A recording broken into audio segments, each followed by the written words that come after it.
Hey everyone, it's a very wary Dr. Rich McLean, and I am the truth speaker, the truth seeker, and I am the victim here. Instead of delegitimizing my story and my truth and the suffering that I've been through, will everyone watching this please stigmatize those who are making it difficult for me to even survive, for me making it hard to hang on to my life. Please don't vilify me with mental illness, because it's true I have a mental illness. That is not the reason of this situation.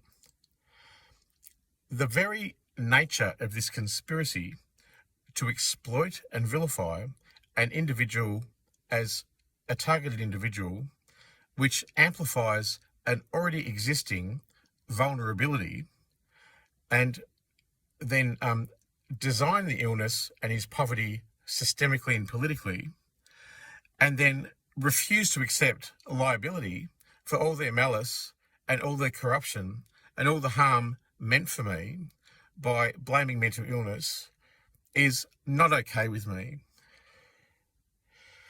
That's a brutal way to treat someone who's stuck up for people for 30 years in this country, and who's stuck up for people affected by mental illness, the marginalised from all walks of life, and their carers. That sense of betrayal from Australian society and politics, and all those people who had me as guests speaking in their institutions, radio stations, organisations and community groups that I did over a lifetime, the sense of betrayal is just, it's profound. I'm all alone. I've just asked, I've begged my mother for some money, and she's reluctant to give it to me. I've begged my dad for money. He's reluctant to give it to me.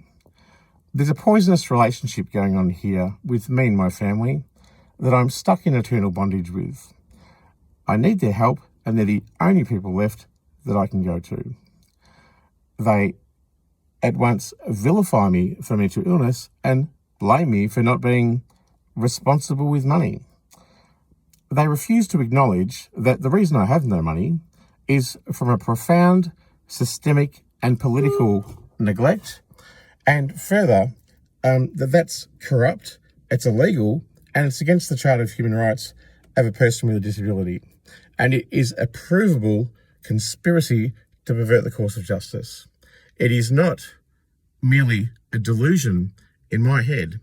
It is actually factual, and it is demonstrable as a phenomenon that's influenced my life from way back when I published Recovered Not Cured over years, and it's reached the very pointy end. Now, you watch. I've had agents follow me, and I've had my phone intercepted, my computer intercepted, and my friends have all fallen away. And hello, I wonder why. Could it be the shame, the prejudice, the stigma and the discrimination of mental illness that's inherent in everyone and in society? Or could it be that the authorities, who are scared of me and my truth getting out because I'll expose dozens of corrupt officials and the corruption of the federal government, that they intercept my phone and call people and then feed them information that's conducive to them rejecting me? So I'm talking about my friend's Nest Tape. I'm talking about Stephanie. I'm talking about Hugh. I'm talking about Grant Cook I met today. I'm talking about so many friends have fallen on the wayside. Ross Leonard. Where are all these people gone? Why have they universally decided to dump me? It's almost like a biblical forsaking. I often do have a bit of a religious complex that the forsaking and the conspiracies is so thorough and so broad, it can only be something that's spiritual in nature. Well, guess what? I'm a spiritual person. I believe in secular ethics. I'm ethical. I believe in human rights, and I believe, maybe stupidly, in the rule of law. And somewhere out there, there's a person who's going to see my story and they're going to say, well, it's shit what's happened to him and I'm going to help him. Maybe that person out there is you right now. You know, I've had pedophile material planted on my computer by authorities and the Secret Service, and I've been gang stalked by undercover government agents. I have been incarcerated in a hospital as a patient, supposedly receiving care, and they've sent inside that hospital a violent thug from the underworld to beat me up. And he broke my nose, and it's not okay that this organised, highly organised and intelligent persecution is violent, and that's never okay. I've been framed as a rapist. Hello. You know, my losing the virginity when I was 20 and wrote about in Recovered Not Cured, that wasn't rape. That was consensual sex. Sure, it was regretful. Who fucking doesn't have regretful sex at some point, especially when you're young and naive and still experimenting? That oppression of me, or the inference or the implied thing that it's me who's a sex fiend and criminal, is absolutely unfounded, and it's not true. Gee, I'd love to speak to Debbie Morgan and see if she condones this behaviour and treatment from police, which has literally been the longest fucking poofter bashing in the history of Victoria. I've been framed as an extortionist for recording things and for publishing them. Hello. I have schizophrenia. I live at a high level of uncertainty from what could be real and what could be not. And sometimes I record things because I'm fucking unsure that what I'm hearing is even fucking real, ethical, or is treating me with any amount of decency or human rights. I've been framed as an extortionist for having evidence of a malpractice case. And my opponent for that case was a very powerful lawyer, Russell Ball, who informs government policy and advises the Ombudsman. Hello, I'm a failed whistleblower at the Ombudsman. You wouldn't read about it. This is called systemic, prolific corruption. My persecution is underpinned by key, powerful political stakeholders. Russell Ball, Steve Isonides, people in the NDIS, politicians. I've emailed every politician in this country about this story. And if you don't think that I'm on the public radar now as some mad person who's just annoying the shit out of people, you're very wrong. I'm famous, and now I'm infamous, and now I'm your problem. I've been treated really brutally, systemically, politically.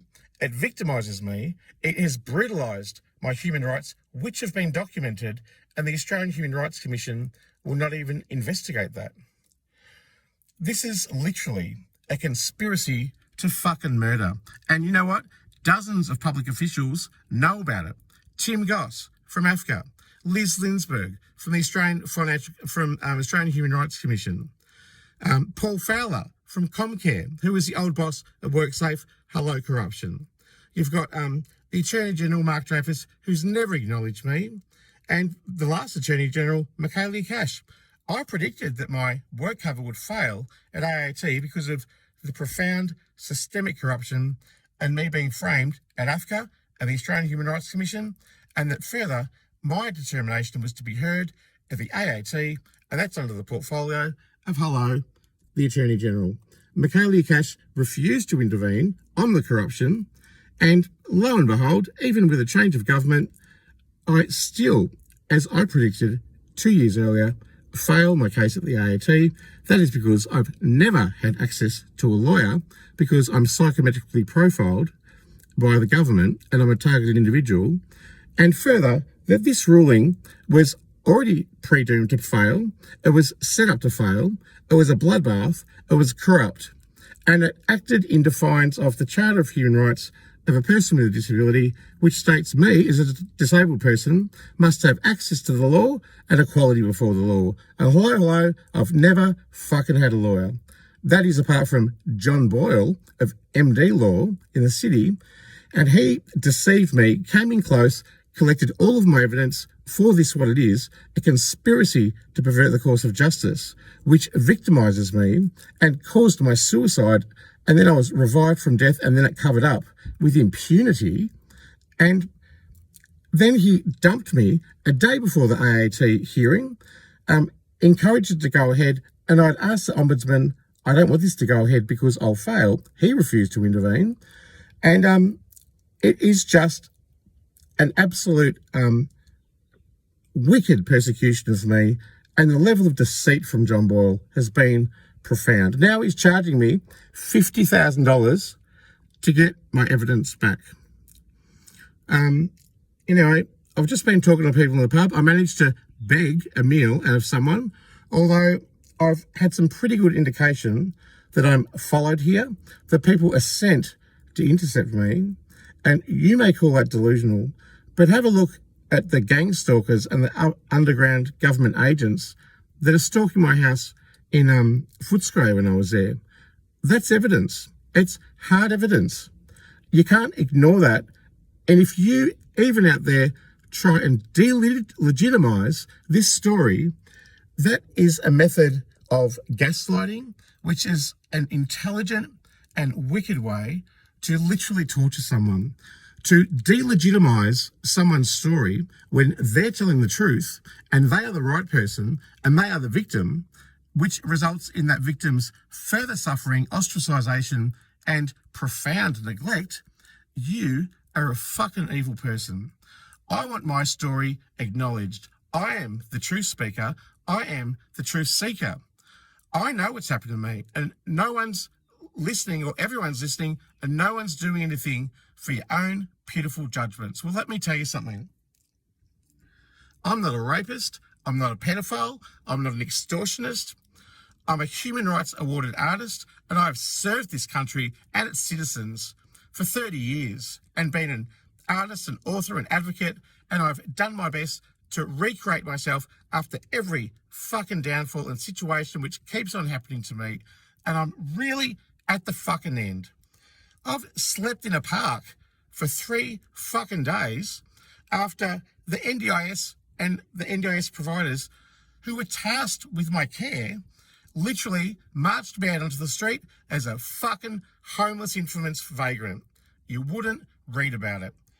My Centrelink emergency payment, they rang me up to directly tell me that I don't qualify. I'm a mentally ill, brain damaged, homeless, victimised, infamous scapegoat who's already been murdered, and then that covered up, and they're trying to fucking do it again, and dozens of public officials already fucking know what's going on, and they're trying to fucking kill me before the truth gets out, or before anyone will legitimately report my story, which is the fucking truth.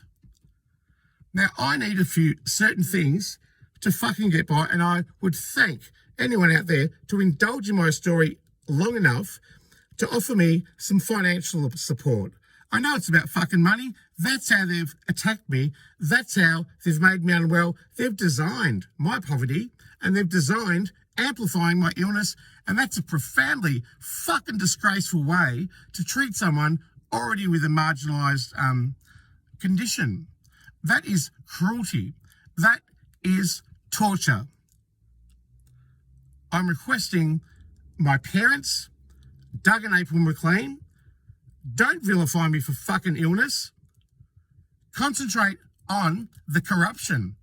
Concentrate on the fact that you're both now a part of the conspiracy for vilifying me with mental illness to the exclusion of all other factors. And that's exactly what the police do. And if you delegitimise this story, Steve Isonides drugged and raped me, and I can't report that to police. If I turn up at police now, they put me in hospital, and then I'm forced medicated for my apparent delusions of persecution, which are absolutely fucking real. And they hate me. They don't care for me, the hospital system. The police don't care for me. I don't get equal treatment. I'm a different person. I'm a targeted individual, and I face stigma, shame, prejudice, discrimination wherever I fucking go. It's a fucking brutal world. I'm going to fucking hang on to life because I don't want to fucking die. And the reason I protest this shit is not because I want to be at the centre of anything. I've never wanted to be at the centre of anything. I want a fucking better life, and I deserve it. And I want a fucking home for me and my dog. I want some safety from persecution from the fucking pigs and the health system. And I want my dignity back. I have no human rights. I have no civil liberties. I have no privacy. I have no human rights. My job was taken. My business was taken. My rights were taken. My insurances were taken. My settlements were taken. And the government still, every fucking one of them, those public officials and politicians, toes the party fucking line of my impression in full consciousness that this fucking persecution is happening for me, and further, that it's pushing me to the fucking edge. And you know what? I'm going to fucking live, and I'm going to fucking win. And you know what? I die on this hill. No one can kill me, even though Steve's threatened to kill me and my dog, and the underground people want to fucking find me and neck me. No one can kill me, apart from fucking the Lord above himself. And he is on my side, because I'm an authentic person. And if you can not sense the fucking authenticity of me speaking with passion and the truth that I'm speaking, then you're not on fucking God's side at all. And you know what? Alive or dead, I will win. Because even if I killed myself from neglect tonight, which I won't, from having nothing and no one and no rights, this story is in the public domain, and a report will have to be made for the fucking coroner and all those guilty public officials, the corrupt politicians, my former partner, and the conspiracy will be exposed, and it will be investigated. And I'll be like Edward Allan Poe, the famous writer who was scapegoated to death and got his justice after he passed away. And he even put in an ad in the local newspaper about his own death posthumously. And I say to everyone watching this video, this is not a delusion. This is fucking real, and it's happening for me, and it's unfair, and it's brutal. My immediate needs are, I need a place to stay tonight. I don't want to sleep in my car again. I've got no petrol. I've got no food. I've got no money. It's been taken from me. I need money. I'm putting my PayID below. There is a malicious conspiracy which is attempting to kill me. And it's profound. There's a lot of people that know about it. And it's corrupt. And it's mean. And it's convinced everyone to get on board. I'm a person of intense interest now. And the closer it gets to the pointy end, the police are now looking for me. You just watch. I've got a clean criminal record. You watch this change. When my voice gets out or it's legitimised somewhere, they will try and silence me in any way they can. I'll be framed for a crime I've either admitted to or I haven't done at all, or they'll lock me up as a political prisoner in an insane asylum. There's a slim chance I'll get justice, or there's death. These are my options. And I'm asking you out there today, please believe me. I'm not a liar. I've never claimed to be perfect, and I am the authentic real deal. Where is the opposition's YouTube video channel with their perspective? That's right, it's non-existent. That's because they sit in comfortable, privileged positions, being paid hundreds of thousands of dollars a year as public officials, and they are content in their luxury and their prosperity, and they don't mind throwing me under the bus to toe the party line in treating me bad and vilifying me for illness, when they can exonerate themselves from all liability and all responsibility for their corrupt actions. And all of those people are conceited people with amazing prosperity and amazing rights that have been taken from me, and I don't have.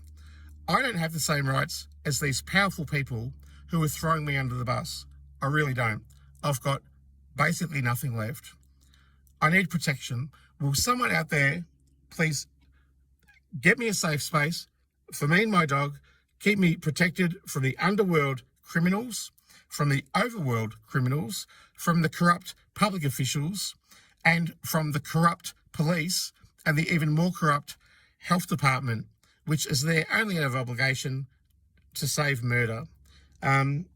Because, I mean, and they let it go for years. They've barely intervened.